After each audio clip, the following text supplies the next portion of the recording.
राधा वल्लभ श्री हरिवंश।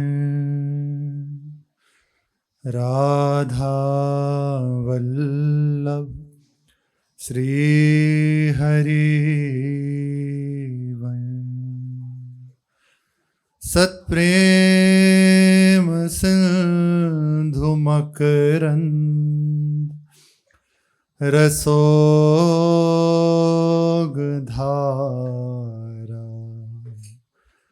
सारा नज श्रमभिता श्रवदाश्रितेषु।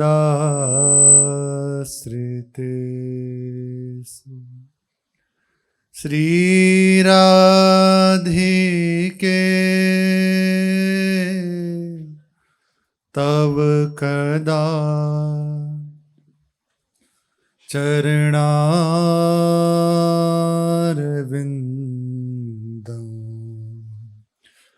गोविंद जीवन धनं शिरसा वहामि। गोविंद जीवन धनं शिरसा वहामि। श्री राधा वल्लभ लाल की जय।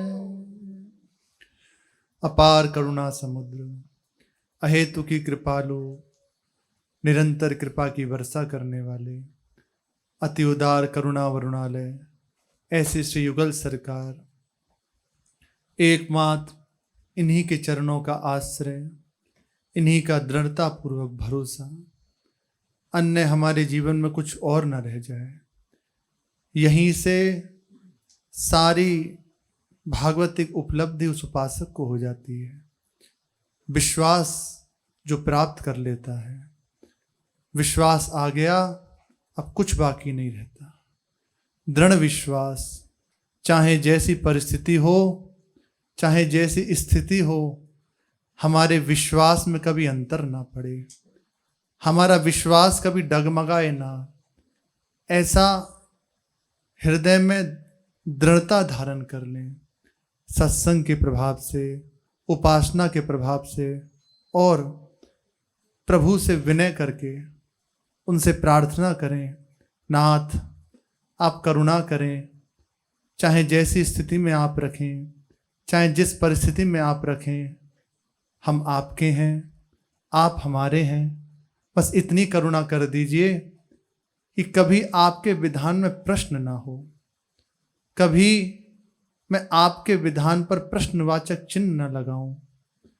आपका विधान परम मंगल में है, सदैव मेरे हृदय में ऐसी बात बनी रहे, मुझे आपके चरणों में दृढ़ विश्वास हो जाए। प्रभु इतनी करुणा कर दीजिए और निरंतर अपने चरणों की स्मृति प्रदान कर दीजिए। ऐसी विनय प्रभु से करनी चाहिए। आपको सही कहते हैं, वास्तविकता से जो अपने हृदय को देखते हैं, जो चल रहे हैं, वो जानते हैं हृदय की दशा। बहुत प्रयास करने के बाद भी वो उछड़ता रहता है, कभी कहीं कभी कहीं कहीं, कितना समय तक वो भागता रहता है। हम प्रयास कर रहे हैं कि निरंतर प्रभु का चिंतन हो और वो बस संसार की ओर भाग रहा है। हमारे हृदय में बात आ रही है कि बस प्रभु का भरोसा हो जाए, पर बुद्धि कहीं ना कहीं किसी ना किसी को पकड़े रहती है। ये अंदर की बात है, जैसे कह लेना सुन लेना तो अलग है, लेकिन वास्तविकता की बात है। तो बस एक ही उपाय है, हे नाथ आप कृपा करें। आप कहते हैं निरंतर मेरा स्मरण करो, जो मेरा स्मरण करता है उसे मैं उपलब्ध हो जाता हूँ। प्रभु आप ही कृपा करके अपने चरणों का निरंतर स्मरण करा लीजिए। बार बार बस ऐसा स्मरण करते रहें, हे नाथ मैं आपका हूँ, हे नाथ आप मेरे हैं, जैसा भी हूँ आपका हूँ। आपको जैसा पसंद आए, जिससे आप प्रसन्न हो, वैसा मुझे बना लीजिए। ये आपको सब बात की बात कह रहे हैं, कोई मेहनत की बात नहीं है इसमें। कोई इसमें ऐसा नहीं कि इतनी देर आप अमुक कार्य कीजिए, इतनी देर आप ऐसे चलिए, कुछ नहीं। सहजता से बस हृदय से इतनी बात कर रहे हैं, प्रभु आपके सिवा मेरा कोई नहीं है, एकमात्र जो कुछ है सो आप हैं मेरे, आप रीझ जाइए। जिससे आप रीझते हैं वो बात दे दीजिए, क्योंकि सारी बात उनकी रीजन से है। और आपको एक और बात कहें, वो रीझे हुए हैं, पर हम अभी उनकी ओर दृष्टि ना करके कहीं और देख रहे हैं। इसके कारण हमें ऐसा लगता है कि पता नहीं मेरी बात प्रभु नहीं सुन रहे, मेरा जीवन व्यर्थ जा रहा है। हम अभी उनकी ओर नहीं देख रहे। इस कारण से, इसके लिए भी आप उन्हीं से कहिए, प्रभु आप कृपा करें, आपकी कृपा से ही सब संभव है। आप जिस पर रीझ जाते हैं, जिस पर करुणा करते हैं, उसकी बात बन जाती है। आपकी कृपा से मुझे अब तक ये सौभाग्य मिला है। अब प्रभु थोड़ी करुणा और कर दीजिए, मेरा चित्त आपके चरणों में लग जाए। मेरा चित्त, ये जो इसे मैं अभी अपना कह रहा हूँ, इसमें मेरापन खत्म हो जाए, केवल आप ही आप रह जाएं। मैं जब नेत्र बंद करूं या नेत्र खोलूं तो बस आपकी ही बड़ी करुणामयी मूर्ति, वो प्रेम मूर्ति मेरे नेत्रों के सामने झलकती रहे। प्रभु आप कृपा करें। सच्चे हृदय से की हुई विनय प्रभु तत्काल श्रवण करते हैं, पर सच्चाई होनी चाहिए। आपकी पुकार में, आपके विनय में वास्तविकता होनी चाहिए, तो समय नहीं लगेगा। जो जन कहते हैं ना कि हम तो बहुत समय प्रार्थना करते हैं पर कुछ नहीं होता, ऐसा नहीं है।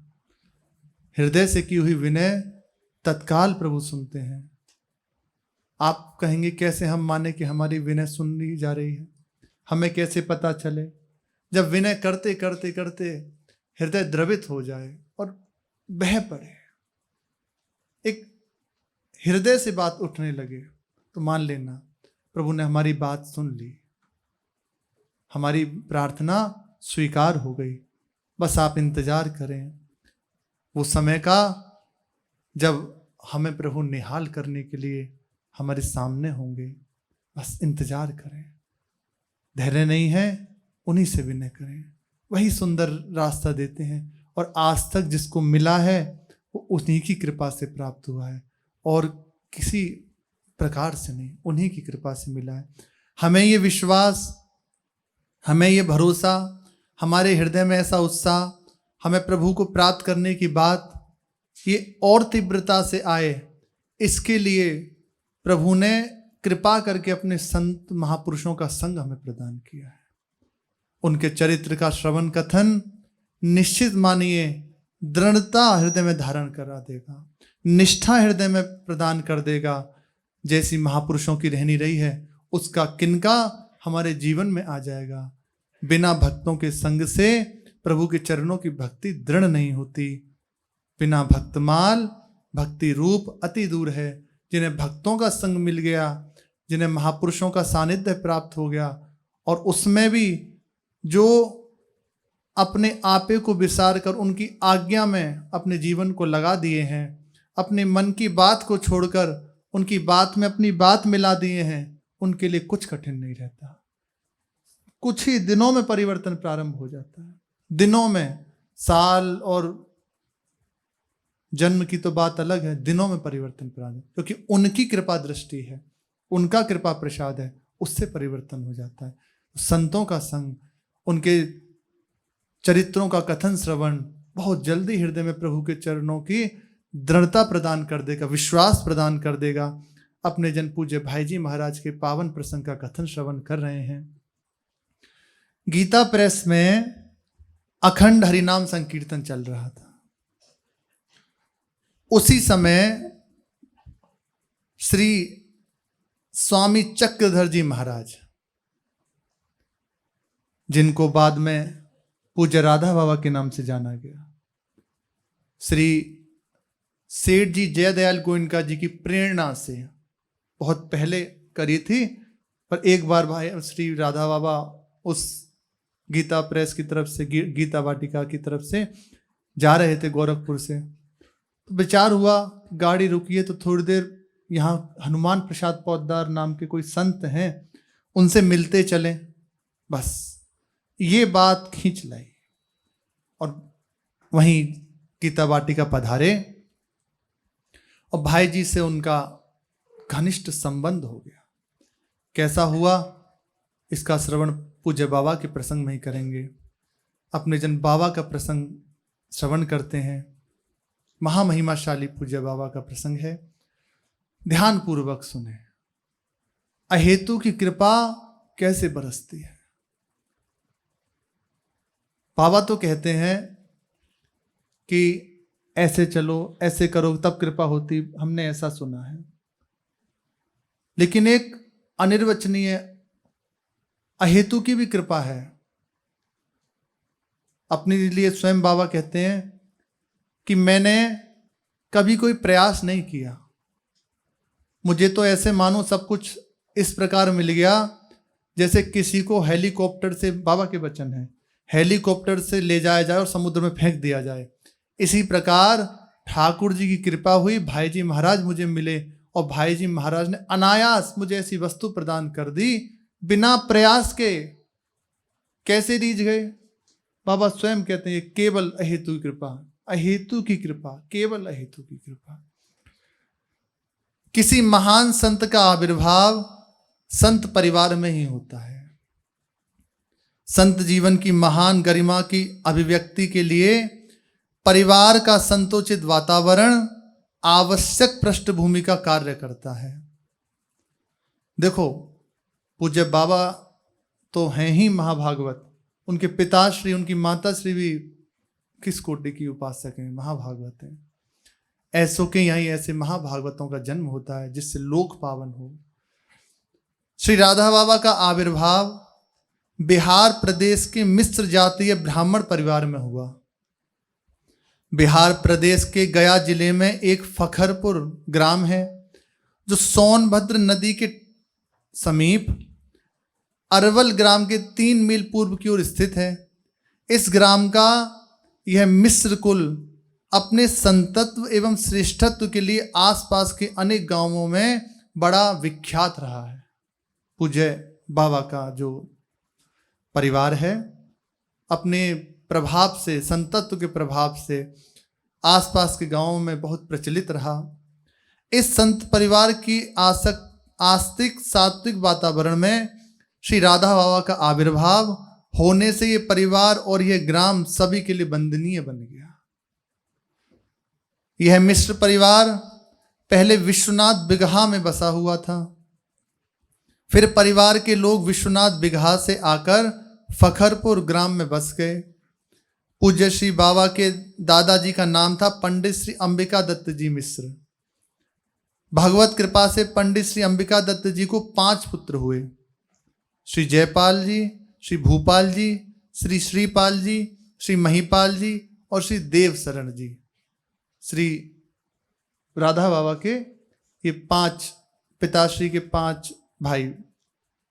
पंडित श्री अंबिका दत्त जी ने श्री भूपाल जी को बड़े चाव से पढ़ाया और उन्होंने बड़ी योग्यता प्राप्त कर ली। श्री भूपाल जी ने विधि का विधान बड़ा विचित्र, भगवत विधान के आगे कुछ नहीं चलता, ना किसी की सोच ना किसी का विचार, बड़ा विचित्र है विधि का विधान।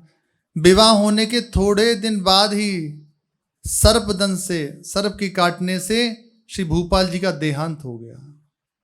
प्रकांड विद्वान शास्त्रों के बहुत संयमी महापुरुष, लेकिन विधि का विधान है।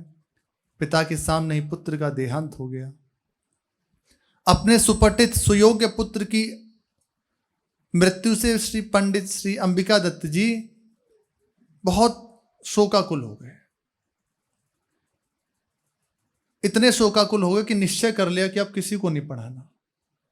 ज्यादा विद्या अध्ययन कर ली कहीं ना कहीं, ऐसे होती हैं अलग अलग भावनाएं। एक समय की बात, अभी कुछ समय पहले की बात है,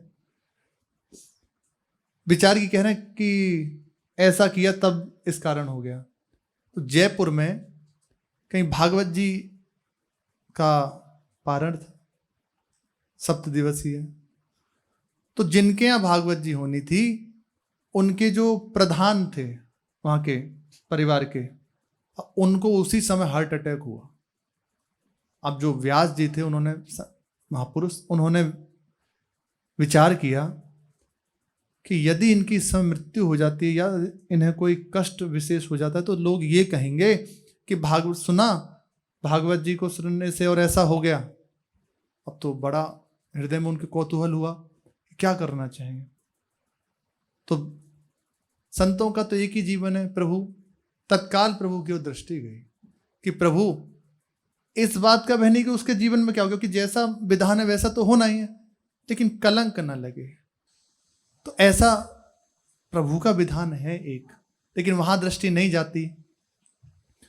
अब जो संत थे व्यास जी, उन्होंने प्रभु की ओर देखा, तत्काल उनके हृदय में एक श्लोक का स्मरण हुआ, दसम स्कंद के रास पंचाध्यायी का जो अंतिम श्लोक है। उसका अर्थ है कि जो इस रास पंचाध्यायी का पाठ करेगा उसका हृदय रोग समन हो जाएगा। दोनों भाव है। पहला कि हृदय रोग, काम, क्रोध, लोभ, मोह, मद, मत्सर, ये जो भरे हैं ना, जो इसका पाठ करेगा पूर्ण श्रद्धा पूर्वक, निश्चित मानिए उसके हृदय से समन हो जाएंगे, उसका हृदय शांत हो जाएगा, प्रभु के चरणों की रति उसे प्राप्त हो जाएगी। ये रास पंचाध्यायी के श्रवण का, पठन का फल है। श्री सुखदेव जी महाराज वर्णन कर रहे हैं। अब दूसरा उन्होंने विचार किया कि जब असाधारण कार्य हो सकता है, ये माया के पार्षद शांत हो सकते हैं, प्रभु रीझ सकते हैं, तो एक साधारण रोग, वो भी तो हार्ट अटैक, हृदय रोगी हुआ ना, तो वो नहीं शांत हो सकता। विचार किया तो वहीं एक जो भागवत का पारण करते हैं, मूल पारण, वो साथ थे उनके, उनसे कहा कि कहीं भागवत जी पर आंच नहीं आनी चाहिए, आज इसका सकाम भाव से पाठ करते हैं इनके लिए, क्योंकि परिवार के जनाए महाराज कोई उपाय नहीं है, बचने की उम्मीद नहीं, अब क्या करना चाहिए, कथा रुक जाएगी। उन्होंने कहा ऐसा नहीं होना चाहिए। उनको कहा आप पाठ करना प्रारंभ करें और हम भी आपके साथ पाठ करेंगे, जितना हमें कंठस्थ है हम साथ साथ पाठ करेंगे। पाठ प्रारंभ हुआ। पाठ पूर्ण होते होते जहां डॉक्टरों ने कह दिया था कि बचना असंभव है, संभव ही नहीं है बचना इनका, बिल्कुल अब तो कोई उपाय ही नहीं है, बिल्कुल स्पष्ट मना कर दिया डॉक्टरों ने। तो डॉक्टरों ने जो ही पाठ पूर्ण हुआ तो परिवार के जनों को बुला के कहा आप निश्चिंत रहिए, इन्हें कुछ नहीं हुआ। अब डॉक्टर भी हैरान कि ये कैसे संभव, पर कि अब कुछ नहीं हुआ, ये ठीक हो गए। 2-3 दिन बस हम इन्हें रखेंगे अपने पास, उसके बाद आप ले जाइएगा, क्योंकि थोड़ी सी फॉर्मेलिटीज होती हैं वो पूरी करा के फिर ले जाइएगा, पर 2 दिन हम अपने पास रखेंगे, अब ये बिल्कुल ठीक है, आप जाओ। और जिनको हार्ट अटैक हुआ उन्होंने बुलाकर कहा कि कथा नहीं रुकनी चाहिए, जाओ सब कथा में बैठो, बस हम हैं यहाँ, ठीक है, हमें कोई परेशानी नहीं, जाके कथा सुनो। तत्काल हृदय का जो रोग था वो समन हो गया। और यदि यही भगवत प्रीत्यार्थ किया जाए तो उसकी फलस्तुति ही है निश्चित। विरिदंच विष्णु, श्रद्धा पूर्वक सुने, पाठ करे तो हृदय का रोग का समन और प्रभु का, और आपसे क्या कहें, शरद पूर्णिमा के दिन ऐसे उपासकों का अनुभव है कि द्रवित चित्त से, जिनके हृदय में भगवत मिलन की लालसा है, उसका पाठ किया तो श्री श्यामा श्याम के दर्शन भी हुए। पर वैसा हृदय तो तैयार हो, रो के कि बस हमें युगल सरकार दिख जाए। तो ऐसे ही जैसे जैसे पाठ हो रहा है, पूर्ण होते होते श्री श्यामा श्याम का साक्षात्कार। मानसिक गणना से नहीं कह रहे, बिल्कुल ठीक बात कह रहे हैं। विश्वास ना हो तो करके देख लीजिए। शरीर का रोग ठीक हो जाए कोई बड़ी बात नहीं है, हृदय रोग ठीक हो जाए, जीवन की परम उपलब्धि हो जाए, परम उपलब्धि हो जाए। निश्चित मानिए बिल्कुल ऐसा ही है। 20 वर्ष पुरानी बात होगी, 20 वर्ष कोई ज्यादा नहीं है। वृंदावन की घटना है। शरद पूर्णिमा का दिन था। तो एक संत भगवान अपने जो आश्रम था उसकी छत पे बैठे हुए थे। चंद्रमा खिला हुआ है और ऐसे चारों ओर कुछ लता पताएं रख दी, सफेद वस्त्र बिछा दिया और उस पर श्री ठाकुर जी विराजमान है, श्री प्रिया जी विराजमान है। बस ऐसे एक टक उंगली ला के ऐसे देख रहे थे। बस उसी समय श्री रामेश्वर दास भक्तमाली जी अयोध्या जी के थे, वे आए और आके उनके समीप बैठ गए। उन्होंने स्वयं लिखा कि मेरे जीवन का ऐसा अनुभव कभी नहीं हुआ जैसा उन महापुरुष के समीप से हुआ। बस ऐसे ही बैठे हुए थे। पूछा कि महाराज जी ये आज किस भाव में है? बोले देखो सुंदर रास मंडल बना हुआ है, चारों ओर लता पताएं हैं, यमुना जी प्रवाहित हो रही हैं और श्री युगल सरकार नृत्य कर रहे हैं सखियों के मंडल में। ऐसा कहा और फिर कहा कि रास पंचाध्याय का गायन करो।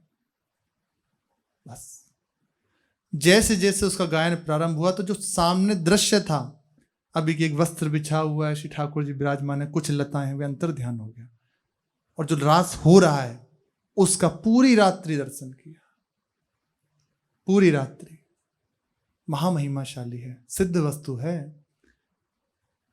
करें जैसे सुन लिया और सुनने के बाद हृदय में भी तो उतारें, करें तो सही, पता चले। अरे और ज्यादा मत भागो, बैठ जाओ आप मंत्र को लेके। ये वृंदावन प्रेम का बीज मंत्र है।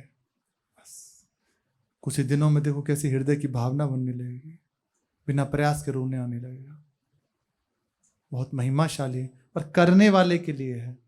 और सुन लिया मानो एक अभ्यास हो गया, सुबह भी सुनना, संध्या को भी सुनना, और बस बढ़ता जा रहा है, पुराना डिलीट होता जा रहा है, बढ़ता जा रहा है पुराना। ऐसा ना हो, सुने और उतारने को, थोड़ा सुने पर उसे उतारें। ज्यादा सुनने का अभ्यास ना हो, थोड़ा सुने और उसे अंदर आचरण में उतर जाए। प्रभु कृपा करें हमारे ऊपर। उनके जो रास पंचाध्यायी है उसके श्रवण से रोग ठीक हो गया, साधारण रोग ठीक हो गया। फिर जो हमारा जन्म जन्म का रोग लगा हुआ है, हृदय रोग, वो कैसे नहीं समझ में, पक्का हो जाएगा। तो ऐसी धारणा कई बार होती है कि देखो ऐसा किया तो इसके कारण से ऐसा हो गया। तो इसके लिए उदाहरण दिया कि भागवत जी वाला, इनके हृदय में ये बात आ गई श्री पूज्य राधा बाबा के दादाजी के, कि विद्या के कारण ही हमारा पुत्र पधार गया, अब किसी को पढ़ाना ही नहीं है। पूज्य श्री राधा बाबा के जो पिताश्री थे, अब उनके हृदय में बचपन से ही वैराग्य के भाव जागृत हो रहे थे। उसकी हर समय बस वही वृत्ति कि मुझे शरीर संसार में नहीं फंसना, प्रभु को प्राप्त करना है, मैं विद्या अध्ययन करूं। ऐसे सुंदर सुंदर भाव प्रकट होते। महिपाल जी के हृदय में बचपन से ही वैराग्य के भाव तो उठा ही करते, साथ साथ विद्यार्जन के लिए भी बड़ी लालसा रहती है। पर पिताजी ने बिल्कुल मना कर दिया कि अब कोई नहीं पढ़ेगा, तो कैसे उनके सामने तर्क वितर्क करें। बस अंदर से दुखी रहने लगे और प्रभु से प्रार्थना करते, बार बार विनय भी करी कि मुझे पढ़ने के लिए आज्ञा दे दीजिए, पर कोई प्रोत्साहन नहीं मिला श्री महिपाल जी को। एक दिन उन्होंने विचार किया कि अगर विद्या नहीं तो किस काम का जीवन, चलो भाग चलो यहां से, ऐसा विचार किया और चुपचाप अपने घर से ऐसे स्थान पर चले गए जहां पठन पाठन की सुविधा थी। वहां पहुंचकर संस्कृत विद्यालय में पढ़ना आरंभ कर दिया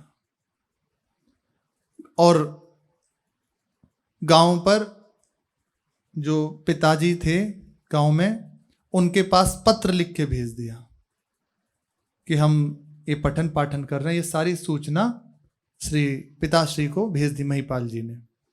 अध्ययन के प्रति उनकी उत्कट रुचि देखकर कि विद्या को वास्तविक ये पढ़ना चाहता है, प्राप्त करना चाहता है, तो विरोध नहीं किया, सच्ची लगन ने उन्हें और उत्साह प्रदान किया। पिताजी का फिर आशीर्वाद प्राप्त हुआ, रोका नहीं, विरोध नहीं किया।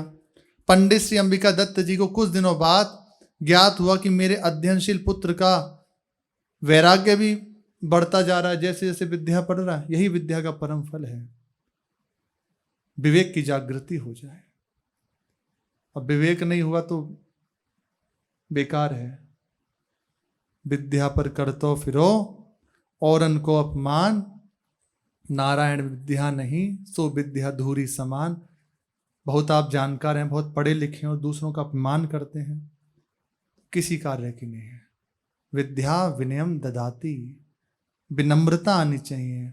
आपका स्वभाव ऐसा हो जाना चाहिए कि आकृष्ट हो जाए, उनके हृदय में लगना चाहिए कि हम आज किसी से मिले हैं। पर कलिकाल का विचित्र प्रभाव सब उल्टा है। जितना जो पढ़े लिखे उतना ही नास्तिकता। प्रभु कृपा करें, बुद्धि शुद्ध रखें। पिताजी को पता चल गई कि विद्या के साथ साथ उसके हृदय में वैराग्य भी जागृत हो रहा है।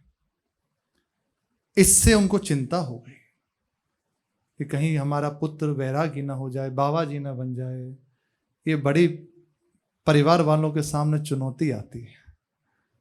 अब बेचारे पुत्र का चित्त जा रहा है प्रभु की ओर और परिवार वाले कहने कि नहीं, संसार में लगो। ऐसी स्थिति में केवल भगवान सहयोग करते हैं। चिंतित हो उठे और शीघ्र ही श्री महिपाल जी के विवाह की तैयारी शुरू कर दी। और कुछ दिनों बाद इच्छा ना होने पर भी श्री महिपाल जी का विवाह एक सुयोग्य कन्या के साथ कर दिया। श्री महिपाल मिश्र जी ने इच्छा न होते हुए भी गृहस्थ जीवन स्वीकार किया, केवल अपने गुरुजनों के आदेश को पालन करने के लिए। पंडित श्री महिपाल मिश्र जी को जो जीवन संगिनी मिली, ये भी परम भागवत, बड़ी अद्भुत, प्रभु कृपा से अपने स्वभाव के अनुरूप ही मिली। जिस प्रकार पंडित श्री महिपाल जी अपने सात्विक विचार, आस्तिक मति, निर्दोष व्यवहार और अकलुष आचरण और निष्प्रह जीवन के कारण सभी के श्रद्धेय बन चुके थे, उसी प्रकार इनकी जो जीवन संगिनी थी वे भी धर्मनिष्ठा, साधु सेवा, सर्वहितेशिता, पर दुख कातरता, जन वत्सलता, परहित परायणता, इसके कारण सदैव सबकी प्रिय भाजन बनी रही, समादृत बनी रही। संत सेवा के समान ही श्री मिश्र जी की जीवन संगिनी को अति प्रिय थी श्री ठाकुर जी की सेवा। ऐसे ही परिवार में ऐसे महाभागवत प्रकट होते हैं। भगवत उपासना, पुरोहिती वृत्ति के कारण घर में पूजा पाठ का वातावरण था। श्री मिश्र जी की सहधर्मिणी पढ़ी लिखी नहीं थी, बिल्कुल पढ़ी लिखी नहीं थी, अक्षर ज्ञान नहीं था, लेकिन इसके बाद भी तो भगवत लीला। उन्हें रुक्मिणी मंगल, सीता स्वयंवर के प्रसंग कंठस्थ थे। वह इन प्रसंगों को बड़े प्रेम से गुनगुनाती और गृह के कार्य करती, ठाकुर जी की सेवा करती। श्री जयदेव जी कृत गीत गोविंद पूर्ण कंठस्थ था, पूरा गीत गोविंद 11 वो हैं, उसमें पदी अलग अलग प्रसंग है, संपूर्ण गीत गोविंद कंठस्थ। हमें भी एक आधी है बस, और बिना पढ़े लिखे पूरा कंठस्थ है संस्कृत में। अर्थ की वो दृष्टि नहीं जाती थी, पर बड़े मधुर स्वर से उसका गायन करती बस प्रभु को। और गीत गोविंद की महिमा है कि जो गीत गोविंद का पाठ करते हैं, निश्चित मानिए श्री कृष्ण उनके समीप रहते हैं, सुनते हैं। प्रसंग में भी आता है, एक बार उड़ीसा में श्री गीत गोविंद जी का एक बालिका वो खेत में बैंगन चुन रही थी और कुछ पदी उसको गायन कर रही थी।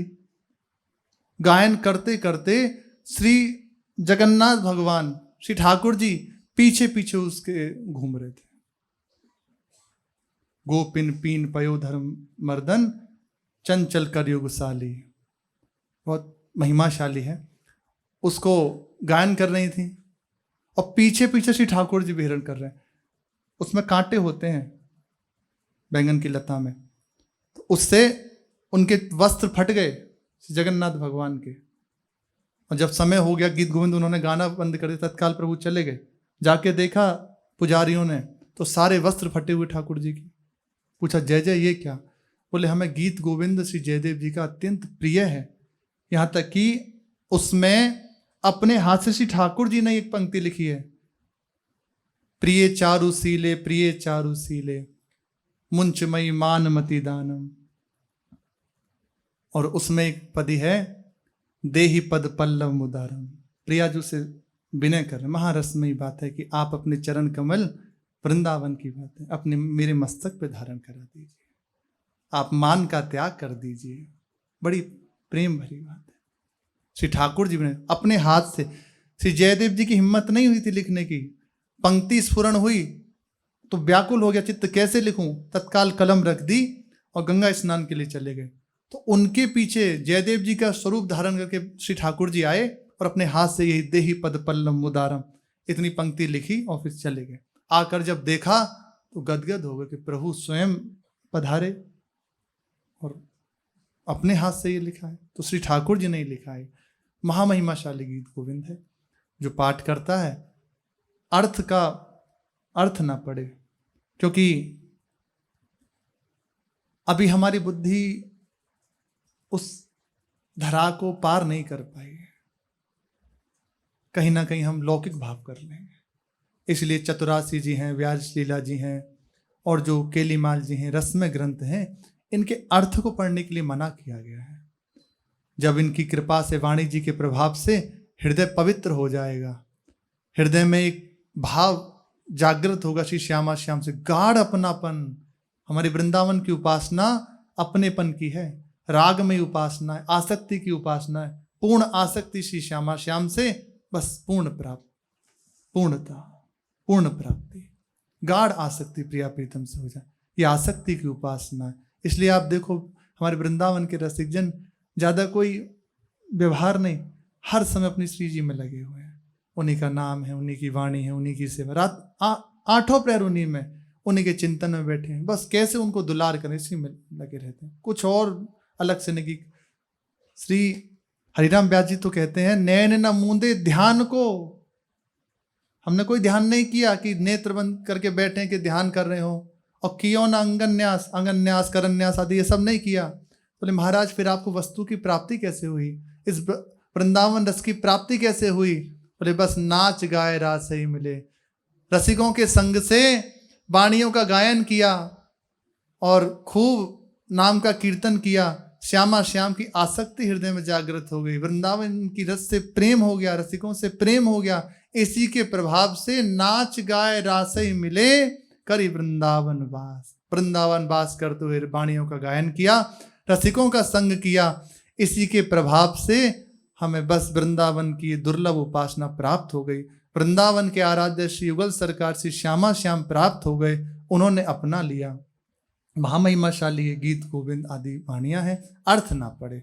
अगर मानो जैसे हृदय में भाव हो कि ये पढ़ें तो अर्थ ना पढ़े, और कुछ मत पढ़ो, आप ज्यादा भटक नहीं जाते। रात दिन बस 84 जगह एक पद ले लो, कुछ आपको याद है तो है, नहीं है तो बस हर से राधा मोहन जो की जुड़ी, एक ही पद से प्रसंग में आया है ना। ब्रजवासी एक ग्वारिया थे, उन्हें श्री श्यामा श्याम के दर्शन हो गए एक पद से। नागरीदास जी 7-7 दिन बस एक ही पद में डूबे रहते थे, एक ही पद में। यहाँ भागवत जी कथा चल रही और वो पद में डूबे हुए हैं। ऐसी विलक्षण, ऐसा उनके जीवन चरित्र में आता है कि नागरीदास जी पूरे जीवन में चतुरासी जी का पाठ पूरा ही नहीं कर पाए। ऐसा प्रसंग में आता है, किस कोटि की चिंतन वृत्ति होगी। तो ज्यादा कहीं और जाने तो नहीं, बस अपनी चतुरासी जी मंत्र, बस श्री जी की सेवा। देखो क्या होता है, पूरी कृपा है, सारी सामग्री है, बस उसे खोलिए, थोड़ा लगिए, हो जाएगी। इन्हें पूर्ण गीत गोविंद याद, उसका पाठ करते हैं। कभी कभी थोड़ा अशुद्ध उच्चारण भी हो जाता है, लेकिन प्रभु ये नहीं देखते, प्रभु हृदय का भाव देखते हैं कि उसके हृदय का भाव क्या है। यह भी नहीं जानती थी कि जिसका पाठ कर रही हैं उसके श्लोकों का अर्थ क्या है, लेकिन श्रद्धा पूरे हृदय से भाव से बस गायन करती, संपूर्ण गीत गोविंद का पाठ करती, रुक्मिणी मंगल का गायन करती और सीता स्वयंवर आदि का गायन करती बड़े भाव से। प्रत्येक पूर्णिमा को श्री भगवान सत्यनारायण की कथा कराती, निश्चित कराती कथा, उनका चरणामृत लेती, शालिग्राम जी को पधरा के उनकी सेवा करती, उसके बाद प्रसाद वितरण कराती और खूब सबको सुख पहुंचाती। पंडित श्री महिपाल मिश्र जी अपने भाल पर ऊर्ध्वपुंड्र धारण करते थे, तिलक। इस तिलक के आधार पर ये पता चलता है कि वे रामानुज संप्रदाय से दीक्षित थे, भगवान नारायण की उपासना में दीक्षित थे। श्री पंडित जी का जीवन बड़ा ही तितिक्षापूर्ण, तप परायण, कर्तव्यनिष्ठ, धर्म भीरु और सत्य प्रेमी था। पंडित जी का जीवन इतना अधिक उज्जवल कि स्त्री वर्ग में भी उनकी निर्वाद गति थी, निर्मल हृदय, कलुषता नहीं कहीं भी, सभी के लिए अति विश्वसनीय थे। यही कारण है कि संभ्रांत परिवार की कुल वधुओं को अपने हृदय की बात करने में कोई संकोच नहीं होता था उनसे। राजपुरोहित तो थे ही ये, और कोई भी परिवार की जो महिलाएं तो अपनी बात बता देती कि हमें ये परेशानी, ऐसी बात है हृदय की, बिल्कुल हृदय खोल के अपनी गुप्त बातें भी इनसे कर लेती, क्योंकि निर्मल, विश्वसनीय सबके, और सबका निवारण भी कर देते हैं। जैसा भगवत प्रेरणा इनको होती सबका निवारण कर देते, संकोच नहीं करता कोई इनसे। श्री पंडित जी का द्वार सभी स्तर के जनों के लिए, सबके दुख दर्द सुनने के लिए खुला हुआ था।